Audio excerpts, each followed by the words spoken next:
મહેસાણા શહેરના મુખ્ય તોરણવાડી બજારમાં વેપારીઓએ પોતાની દુકાનો અને શોરૂમ બંધ રાખી અને રોષ વ્યક્ત કર્યો। હેરિટેજ લુક માટે માર્ગ પર બેરિકેડ મૂકી માર્ગ જડબે સલાક બંધ કરાયો હતો। વેપારીઓ મહાનગરપાલિકા દ્વારા કરવામાં આવતો વિકાસ, પાર્કિંગ, ધંધો અને રોજગાર આ તમામ મુદ્દાઓમાં અસંતોષ વ્યક્ત કરી રહ્યા છે। ધંધો બપોર સુધી બંધ રાખી અને મૌન રેલી યોજવામાં આવી તેમજ કલેક્ટર પાસે આવેદનપત્ર પણ રજૂ કરવામાં આવ્યું। વેપારીઓએ જણાવ્યું કે યોગ્ય વિકાસ ન થાય તો શહેરના ધંધા રોજગાર પર સીધી અસર થશે।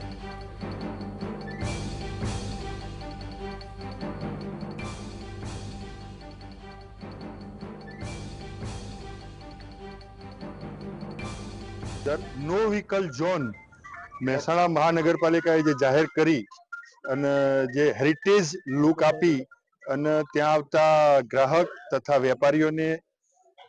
કાર, ટુ વ્હીલરની એક્સેસ બંધ કરી દેતા વેપારીઓના ધંધા પાણી બંધ થઈ ના જાય એટલા માટે અમે ફક્ત કલેક્ટર સાહેબ અને મહાનગરપાલિકાના કમિશનર સાહેબને વિનંતી કરવાના છીએ કે ત્યાં રોડ રસ્તા ચાલુ રહે, પાર્કિંગની વ્યવસ્થા ચાલુ રહે અને જે સાથે 7 રસ્તા ચોકને મળે છે અને ત્યાંથી જે એક્સેસ થાય છે એ ચાલુ રહે એવી વિનંતી માટે અમે સાહેબને મળવા આવ્યા છીએ।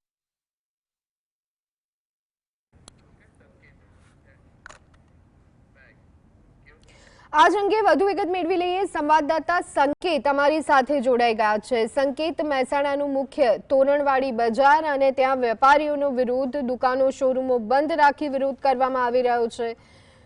શું વિગત? જો અત્યારે હાલ વાત કરવામાં આવે તો મહેસાણા તોરણવાડી બજાર એ બિલકુલ આમ કહી શકીએ કે જે ગામથળ હતું, જે જૂનું ગામથળ હતું, તે ગામથળનું મેઇન બજાર છે અને તે બજારમાં અત્યારે હાલ વિકાસના નામે અત્યારે હાલ કમિશનર દ્વારા, મહાનગરપાલિકા દ્વારા વિકાસના જેમ કહી શકીએ કે મુદ્દે અત્યારે હાલ હેરિટેજ લુક તેને આપવાનો પ્રયાસ કરવામાં આવી રહ્યો છે। છેલ્લા 10 દિવસથી એક સાઈડનો આખો જે રસ્તો હતો, આમ કહીએ તો તોરણવાડી બજાર તરફથી આવવાનો જે રસ્તો છે તેમાં 6 થી 7 રસ્તા એવા છે કે જે મુખ્ય તોરણવાડી બજારને જોઈન્ટ કરતા હોય છે, પરંતુ તોરણવાડી બજારને જે મુખ્ય રસ્તો હતો તે રસ્તો અચાનક જ મહાનગરપાલિકા દ્વારા બંધ કરી દેવામાં આવ્યો અને તેને હેરિટેજ લોકોના વિકાસની જે વાત કરવામાં આવતી હતી તે વિકાસની વાત કરવા માટે તે મહાનગરપાલિકા દ્વારા તેને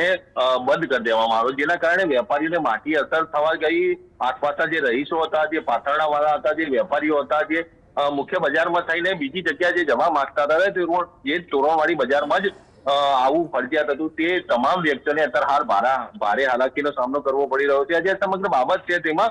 વેપારીઓએ કમિશનર કક્ષાએ અને જે તે અધિકારીને આ સમગ્ર બાબતે રજૂઆત કરી હતી, પરંતુ એનકેન પ્રકારે વેપારીઓને ન સાંભળીને આ જે બેરિકેડ લગાવવામાં આવ્યા અને વિકાસના નામે વેપારીઓનો ભોગ લેવામાં આવ્યો, તેના અનુસંધાને અત્યારે હાલ વેપારીઓ ભારે રોષ હતો। આ જે સમગ્ર બાબત છે તેમાં સવારથી આમ કહી શકે જે ધંધા રોજગાર શરૂ થવાના હતા જડબે સલાક બંધ રહેવા ગયા હતા। વેપારીઓએ આવેદનપત્ર કલેક્ટરને સુપ્રત કર્યું છે, કલેક્ટરને રજૂઆત કરી છે, કમિશનરને પણ રજૂઆત કરી છે કે વેપારીઓના ભોગે તમે વિકાસ ન કરશો અને કરો તો વેપારીઓને પાર્કિંગ સહિતની જે રસ્તા ખુલ્લા કરવાની જે વ્યવસ્થા છે તે કરીને જ વિકાસ કરો તેવી વાત અત્યારે હાલ તેમને રજૂ કરી હતી। તેમને પહેલા પ્રથમ બેઠક તોરણવાડી બજારમાં કરી હતી, ત્યારબાદ તેઓ ચાલતા મૌન રેલીમાં પોતાનો વિરોધ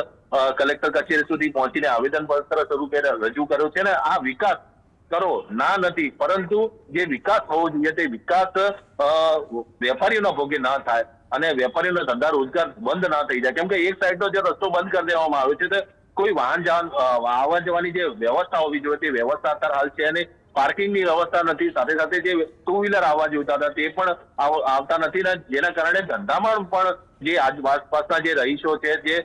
તે તોરણવાડી બજારમાં આવી નથી શકતા, તેના કારણે ભારે મુસીબતનો સામનો કરવો પડી રહ્યો છે। તથા વેપારીઓ આ સમગ્ર બાબતે રજૂઆત કરી હતી કે જો આ બાબતે યોગ્ય નિરાકરણ નહીં આવે તો ઉગ્ર આંદોલન પણ કરીશું। જી બિલકુલ સંકેત, શું અગાઉ વેપારીઓને જાણ કરવામાં આવી હતી અને જ્યારે હેરિટેજ લુક આપવાની વાત છે ત્યારે વેપારીઓના ધંધા અને રોજગારને સીધી અસર થાય એવી શક્યતા છે, તો શું આ તમામ બાબતો તંત્ર દ્વારા ધ્યાને લેવામાં નથી આવી? તંત્રનું આ બાબતને લઈ અને શું કહેવું છે? વેપારી જે મંડળ હતું તે વેપારી મંડળ કમિશનર કક્ષાએ પ્રથમ તેમને મુલાકાત કરવા ગયું હતું ને તેમને એવું પણ જણાવ્યું હતું કે આજે તમે વિકાસ કરી રહ્યા છો તે સિંગલ સાઇડ બંધ ન કરશો। રાતોરાત મહાનગરપાલિકા વિકાસ કરવાનો છે તેવી જાહેરાત જે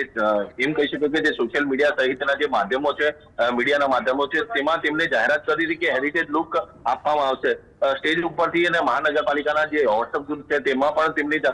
જાણ કરી દીધી હતી કે આ બંધ કરવાની જે તજવીજ છે તે કરવામાં આવશે. પરંતુ રાતોરાત જે રસ્તાઓ છે તે બંધ કરી દેવામાં આવ્યા, બેરિકેડ લગાવી દેવામાં આવ્યા. મુખ્ય બજારમાં જ લોકો ન આવી શક્યા. મુખ્ય જે બજાર છે તેમાં ખરીદી કરવા ન આવી શકતા, અને સાથે સાથે જે ધંધા રોજગાર જોડતા, એમ કહી શકીએ કે રોજના 5 થી 6 હજાર લોકો ત્યાંનું ભરણ પોષણ આ બજાર થકી કરતા હોય છે, ને આસપાસના જે રહીશો છે તે બજારમાં આવતા હોય છે ને જતા પણ હોય છે. એટલે પાર્કિંગનો મુદ્દો છે. ગામથળ હોવા છતાં પણ જે મુખ્ય બજાર છે તેને જ બંધ કરીને મહાનગરપાલિકા જે આ કાર્ય કર્યું છે તેમાં વેપારીઓ ભારે રોષ વ્યક્ત કર્યો હતો, અને વેપારીઓ એવું પણ જણાવ્યું હતું કે આના થકી તમે વિકાસ કરો, ના નથી, પરંતુ આ વિકાસ થકી અમારો ધંધો રોજગાર અત્યારે લૂંટાઈ જશે, અને 3 થી 4 મહિના જો આ સ્થિતિ સર્જાશે તો અમારો ધંધો પડી ભાંગશે. જી, આભાર સંકેત સમગ્ર માહિતી આપવા.